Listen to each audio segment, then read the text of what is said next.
In this video, we're going to talk about Base-8. Base-8 is also known as octal. Okay, octal. So in Base-8 world, just like we saw with Base-5 and Base-10, the base is going to be an 8. So we're interested in 8 to the 0, 8 to the first, 8 to the second, and honestly, you can keep going. You can go 8 to the third, 8 to the fourth. You could have done the same thing actually in Base-5 as well. That being said, we're only going to do 3 places. Okay, 8 to the 0 is the same thing as 1. 8 to the first is the same thing as 8. And 8 to the second is 64.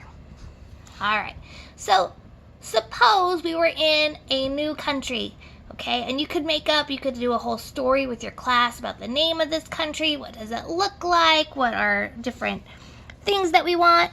But what we're saying is that we're going to have coins, and these coins are going to be coins that are worth 1, 8, and 64. That's a weird world, but that's where we're living. It's called octal.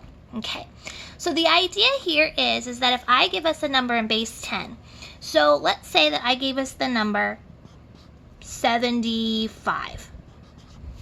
Okay. So I gave us the number 75, and I said, how can you make 75 cents using 64 coins, 8 coins, and 1 coins? Okay? All right. We want to be the most efficient way possible. So we don't want 75 of these pennies, right?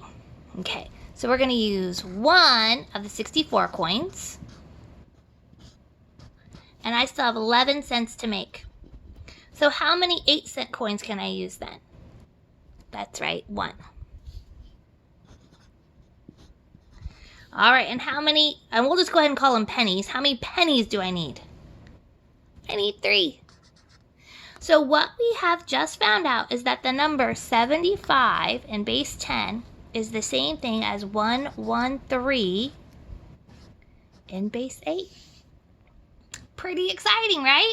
Okay, we're going to try a couple more of these. Again, our coins are 64, 8, and 1. And if you need a calculator, go right ahead. There's no shame. Okay, so let's go ahead and try. Let's say I wanted to find the number 80. 80, and I'm going to write 80 in base 8. So I've got my 64 coin, my 8 coin, and my 1 coin. Okay, I'm going to need 1 of those 64 coins. Okay, that's going to leave me with 16 cents. Okay, so I still have to make 16 cents. Ooh, I can get exactly 2 8-cent coins, right? Exactly 2 8-cent coins. And then I will need 0 pennies, but you have to make sure you put a 0 there. Okay, so 80 is the same thing as 120 base 8. Okay, now what if we didn't have that big of a number? Let's say that we had the number, I don't know. How about we had the number 36? Okay. So what if I had the number 36 in base 10 and I wanted to find it in base 8? All right, well, let me get a little bit of room here. Okay. So if I want to make the number 36, I don't need any of these coins.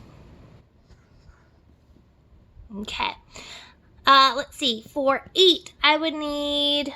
What is that? What do you think? 4? 4 times 8 is 32. And then I would need 4 pennies. Okay. So what we found out is that the number 36 is equal to 044 base 8. Or you could just write it as 44 base 8. Now, the reason why you're allowed to drop the 0 in this case is because if the 0 is to the far end, to the left, it's just like if I had the number 44 without any hundreds. It's that same idea, okay? So here, these two are still going to represent the same thing, which are 4 pennies, 4 8-cent coins, and whether I write the 0 or not, there's no 64 coins, okay? In our next video, we're going to go the other direction.